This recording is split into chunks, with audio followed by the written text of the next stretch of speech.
Tennis star Coco Gauff went viral. Now, I know what you're thinking. When hasn't she? She has sparked conversations from the moment she beat one of her idols in Wimbledon as a young 15-year-old. She was a trailblazer, so the eyes have been on her ever since. The price she's had to pay for being a bit of a tennis prodigy.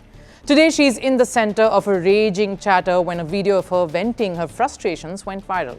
So the obvious debate that everyone has jumped on is why so much focus, why are there cameras just about everywhere, and why are broadcasters so hungry for every kind of footage? There's an additional question that I want to add to this mix. Why can't we just accept this act, embrace it, and simply move on? Now, Gauff is a charismatic player, a young talent who also brings that added factor of marketability. People love to watch her, they love her tennis. Simply put, her story sells. So needless to say, there's that extra layer of attention everywhere she goes and scrutiny on someone like Gauff compared to many other women tennis players in the circuit today. Where Gauff goes, viewership almost always follows. So obviously, her loss at the Australian Open is a loss to the sport too. Not seeing her in the last stages of the slam is a blow to the game. Gauff was disappointed in her own limp performance, where she caved in less than an hour. So what did she do? She did not want to show her frustration in front of a hugely packed Rod Laver Arena, in front of her doting fans, in front of young, impressionable kids who want to play like her, be like her. So she walked out of the courts into one of the pavilions inside and let it rip. She was angry with herself, she had to vent, and the only thing she could do is smash her racket. It was a private moment, or so she thought, that unfortunately went public. I don't want to lash out on my team. They are good people. They don't deserve that. And I know I am emotional. That's the bottom line there. While the world can pass judgment on her temperament, her lack of it, her tempers flaring, she's human after all, who's had the cameras following her every move for years now, at a time when kids around her were still trying to find their feet and trying to figure life out. I don't think it's a bad thing. Like I said, I don't try to do it on court in front of kids and things like that. But I do know I need to let out that emotion. Otherwise, I'm just going to be snappy with the people around me.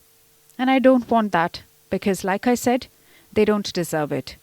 They did their best, I did mine. Just need to let the frustration out. That there is maturity. That's the perspective we need to be talking away from all of this. That there was nothing bad about it at all. Would she have liked this to be private? Of course. Does she have that choice? Unfortunately, no.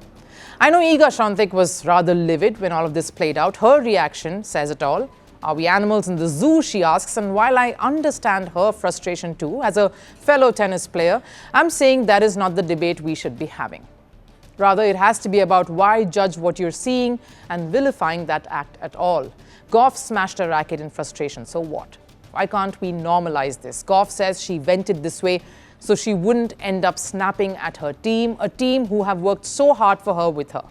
That's maturity, that's perspective, and that's showing sensitivity.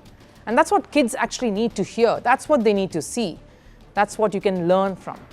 Look, we're living in a world where you simply cannot escape the cameras. Fans want to know more about celebrities they just cannot meet. I mean, think about it. Parasocial was the word of the year 2025. What does that mean?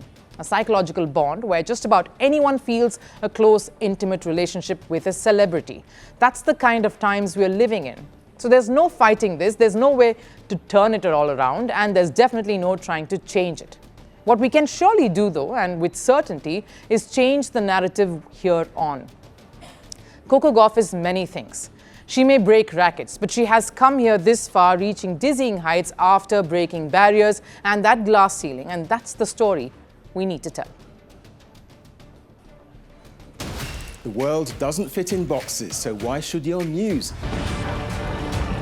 From battlefields to negotiation tables, from internet outrage to real-world injustice. The conversations everyone is having and the ones they're avoiding. It's the same show, but this new year, Firstpost America gets a new look. I'm Kerry Johnston, and this is Firstpost America.